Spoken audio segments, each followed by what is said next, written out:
अब हमारा अगला टॉपिक है मेमोग्राफी। मेमोग्राफी में ग्राफी से हमें पता चल गया कि हम इमेजिंग करेंगे, जैसे रेडियोग्राफी है। और मेमो से पता चल रहा है कि ब्रेस्ट है।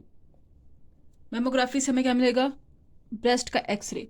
ये है एक्सरे ऑफ ब्रेस्ट। जैसे हम बेरियम स्टडीज़ किस लिए कर रहे थे? जीआईटी के लिए। हम बेरियम कंट्रास्ट यूज़ करके जीआईटी का एक्सरे कर रहे थे। उसी तरह मेमोग्राफी में हम ब्रेस्ट का एक्सरे करते हैं, लेकिन इसमें कोई कंट्रास्ट हम यूज़ नहीं कर रहे। इसके फीचर्स क्या हैं? इसके फीचर्स ये हैं कि इसमें एक्सरे की लो डोज यूज़ होती है। सबसे बड़ा फीचर, सबसे बड़ा एडवांटेज। अब ये कंप्रेशन का फिनोमेना इसमें बहुत ज़रूरी होता है, जिसकी वजह से इसमें लो डोज ऑफ एक्सरे से काम चल रहा है हमारा। What is compression? ब्रेस्ट को किसी भी दो एंगल से कंप्रेस किया जाता है, फ्लैट किया जाता है। किसी भी चीज़ को फ्लैट कर दें, उसके सेल्स फैले होंगे फिर इस तरह, मतलब कि हमने किसी आटे को गूंदा, फिर उसे फैला के रोटी बनाई, तो रोटी की वजह से वो सारे फैल गए सेल।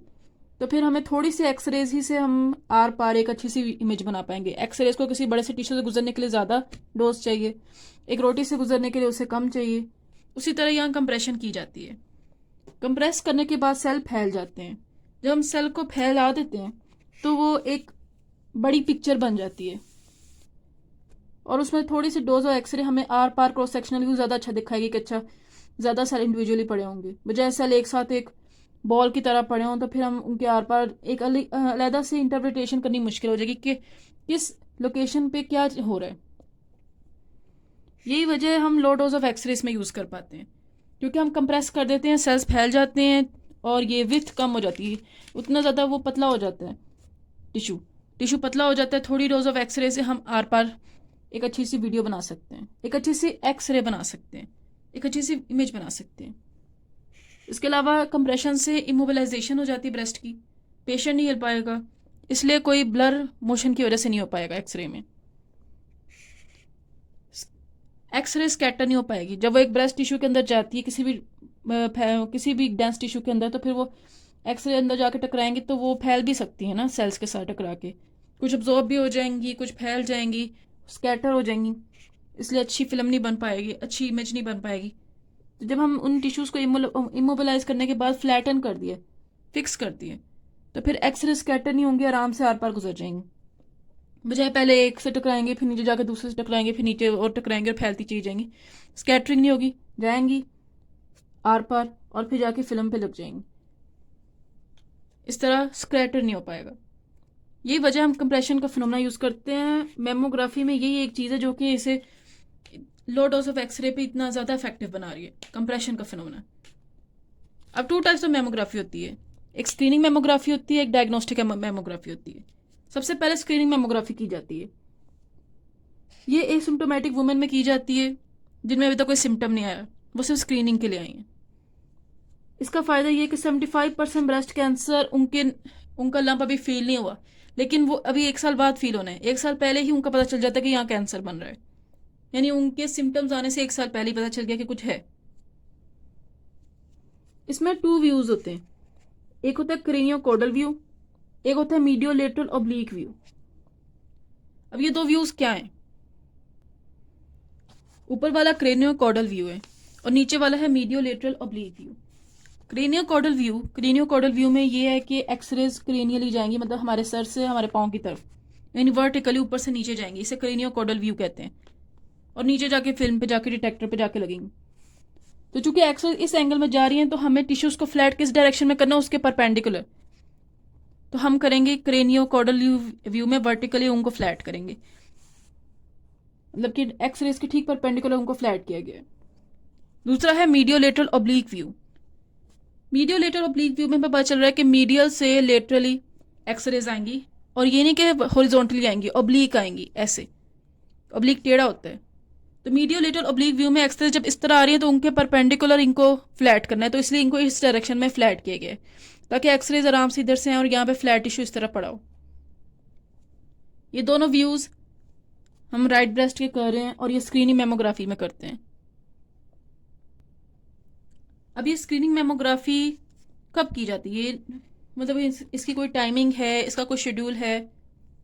अमेरिकन कैंसर सोसाइटी ने 2015 में, अक्टूबर 2015 में रिकमेंडेशंस जो की हैं, उनके मुताबिक जो औरत 45 ईयर्स की हो चुकी हो वो फिर हर साल स्क्रीनिंग मेमोग्राफी के लिए आएगी। और तब तक ये हर साल आएगी जब तक वो 54 ईयर्स की ना हो जाए, यानी 9 सालों के लिए तो उसने हर साल आना है। एनुअल चेकअप होगा, एनुअल स्क्रीनिंग मेमोग्राफी होगी।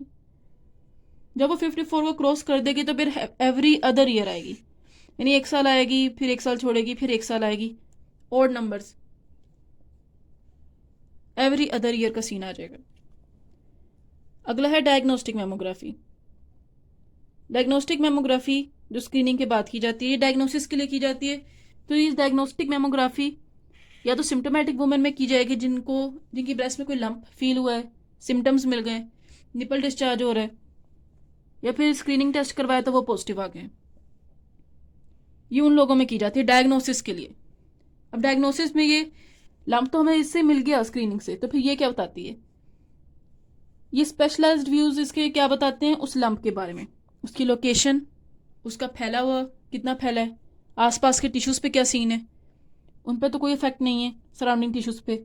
और इसमें लिम्फ नोड्स को भी देखा जाता है जो कि उस ब्रेस्ट के सराउंडिंग्स में पड़े होते हैं, विसिनिटी में।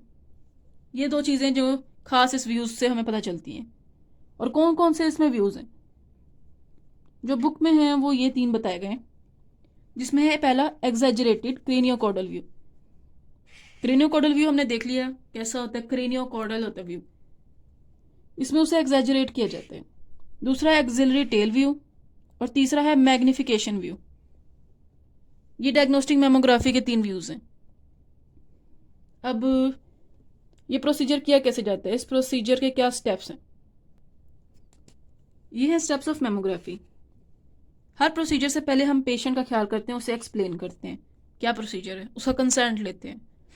फिर उसको पोजीशनिंग की जाती है इस तरह कि हमें पता है कि रेडिएशन इस एरिया से गुजरने और इस एरिया में ब्रेस्ट का व्यू आना चाहिए, यानी ब्रेस्ट उस रेडिएशन के व्यू में, उस एक्स रे के फील्ड में पूरी पूरी आनी चाहिए जो ब्रेस्ट करनी है हमने, क्योंकि हमने बारी बारी ब्रेस्ट का करना है। ये नहीं कि ये दोनों ब्रेस्ट का एक साथ ही मेमोग्राफी कर देनी है, एक ब्रेस्ट का एक टाइम में करना है। पोजीशनिंग इसलिए की जाती है ताकि वो फील्ड में आ जाए एक्सरे के, और उसके ऊपर से कोई अगर क्लोथ है, कोई भी चीज़ है जो उसे ऑब्स्ट्रक्ट कर सकती है व्यू को, एक्सरे के एक्स्ट्रा कुछ पैदा कर सकते हैं, उनको रिमूव किया जाता है। पोजीशनिंग के बाद कंप्रेशन, वो फिनोमेना जो कि मेमोग्राफी में सबसे ज़्यादा बेनिफिट्स पैदा कर रहा है। कंप्रेशन किया जाता है ताकि maximum amount of tissue image हो सके, एग्जामिन हो सके, और इस वजह से रेडिएशन एक्सपोयर कम हो जाता है, हमने ही पढ़ लिया। अगला एक्सपोयर सेटिंग्स। अब जिसने ये रेडिएशन पास करवानी है उस टेक्नीशियन ने एक्सपोयर सेटिंग्स चेंज करनी है। रेडिएशन की डोज वो सेलेक्ट करेगा depending upon the shape and size of the breast. अब हर ब्रेस्ट को सेपरेटली इमेज करना है, ये दोनों ब्रेस्ट को एक साथ नहीं करना, पहले एक को करेंगे फिर दूसरी को करेंगे। अब पहले हम किसी भी पेशेंट की स्क्रीनिंग मेमोग्राफी करते हैं तो स्क्रीनिंग मेमोग्राफी वाले व्यूज करेंगे, क्रेनियोकॉर्डल व्यू और मीडियोलेटरल ऑब्लिक व्यू, दोनों ब्रेस्ट का। स्क्रीनिंग मेमोग्राफी परफॉर्म करने के बाद हम एक्स्ट्रा व्यूज करेंगे जो कि डायग्नोस्टिक के लिए हो सकते हैं, जिसमें एक्सैजरेटेड क्रेनियोकॉर्डल व्यू है, एक्सिलरी टेल व्यू है, और मैग्निफिकेशन व्यू है। करने के बाद हम ये व्यूज करने के बाद फिल्म पे वो जो रिजल्ट आएगा वो टेक्नीशियन इंटरप्रेट करेगा, और हम पेशेंट को दोबारा कवर करेंगे और थैंक यू करेंगे। अब मेमोग्राफी हमने की है डायग्नोस्टिक, डायग्नोस्टिक से ही पता चलेगा कि स्क्रीनिंग से तो बस ये पता चला कुछ है या नहीं है, डायग्नोस्टिक से ये पता चलता है कि बेनाइन है या मैलिग्नेंट, क्या सीन है। अब हमने डायग्नोस्टिक की है तो फिर हमें क्या इंटरप्रिटेशन मिल सकती है कि हमें कैसे पता चलेगा बेनाइन है या मैलिग्नेंट? हम उस फिल्म को देखेंगे, अगर उस फिल्म में स्फेरिकल, वो मैच स्फेरिकल है और उसके वेल डिफाइंड बॉर्डर्स हैं तो वो बेनाइन है। मैलिग्नेंट में इल डिफाइंड बॉर्डर्स होते हैं। नंबर 2, जो उसमें अगर हमें कैल्सिफिकेशंस मिली, अगर वो कैल्सिफिकेशंस राउंड हुई या फिर वो बड़ी हुई, बड़े साइज की, और ये कम हुई, ये नहीं कि बहुत ज़्यादा हद तक फैली हुई ढेर सारे नंबर्स में, लेस इन नंबर हुई, और ये कि नहीं सिर्फ एक क्वाड्रेंट में, कई क्वाड्रेंट्स में, और ये कि उनकी डेंसिटी सेम है, ये नहीं कि किसी की वो कोई ज़्यादा डेंस है कोई कम डेंस है, तो वो बेनाइन मैस। मैलिग्नेंट में इल डिफाइंड बॉर्डर्स हैं या फिर स्पेकुलेशंस नज़र आ सकती हैं, और उसमें जो क्लासिफिकेशन होती है ना वो छोटी माइक्रो होती हैं, माइक्रो साइजेस की होती हैं, लेस देन 0.5 मिलीमीटर। 1 मिलीमीटर कितना छोटा है? 0.5 मिलीमीटर, 1 मिलीमीटर का भी हाफ, उससे भी छोटी होनी चाहिए, तो हम उनको माइक्रो कैल्सिफिकेशंस कहते हैं। माइक्रो कैल्सिफिकेशंस हों तो फिर हम मैलिग्नेंसी सस्पेक्ट करते हैं। अब ये थी दोनों मैसेज की इंटरप्रिटेशन जो हम एक्सरे से कर सकते हैं। What are the benefits of mammography and what are the limitations of mammography? इसके बेनिफिट्स ये हैं कि इससे आराम से स्क्रीनिंग हो जाती है, स्क्रीनिंग मेमोग्राफी से यूजफुल डायग्नोसिस हो जाता है। हम मैसेज का आराम से पता लगा सकते हैं कि बेनाइन है मैलिग्नेंट। जब ब्रेस्ट कैंसर की एक्सीएन होगी, सर्जरी होगी, उसके बाद सर्वेलेंस में भी आराम से यूज़ हो सकती है। हम सर्वेलेंस बाद में फॉलोअप में कर सकते हैं आराम से। और चूंकि ये ब्रेस्ट वाले टिश्यू से सिर्फ गुजर रही हैं, बॉडी से पास कर ही नहीं रही, ब्रेस्ट को कंप्रेस कर रहे हैं, ब्रेस्ट से ही रिलेटेड एक्सरे उसी के ऊपर से पास कर रहे हैं, तो फिर no remaining radiations in the patient's body. अब what are the limitations of mammography?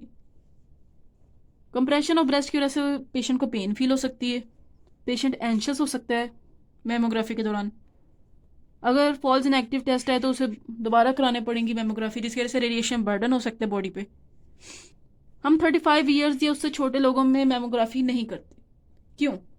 क्योंकि तब हमारे ब्रेस्ट में होता है ग्लैंडुलर टिश्यू बहुत ज़्यादा, जिसकी वजह से जब इतना ज़्यादा टिश्यू होगा, हमें पता है डेंस टिश्यू के अंदर से मेमोग्राफी करनी मुश्किल है, इंटरप्रिटेशन। दूसरा, ग्लैंडुलर टिश्यू रेडिएशन सेंसिटिव है, ये ना हो कि उसमें म्यूटेशंस हो जाएं, वो रेडिएशन एक्सपोजर बर्दाश्त ना कर पाए और यूं ही कैंसर हो जाए। स्मॉल ब्रेस्ट में मेमोग्राफी करना मुश्किल है, क्योंकि फिर उसे अलहदा से आगे कंप्रेस करके फील्ड में लाना मुश्किल है। मेल ब्रेस्ट, अगर हम मेल ब्रेस्ट कैंसर के लिए मेमोग्राफी करें तो वो भी छोटी हो सकती है, इस वजह से उसको भी करना मुश्किल हो जाता है मेमोग्राफी।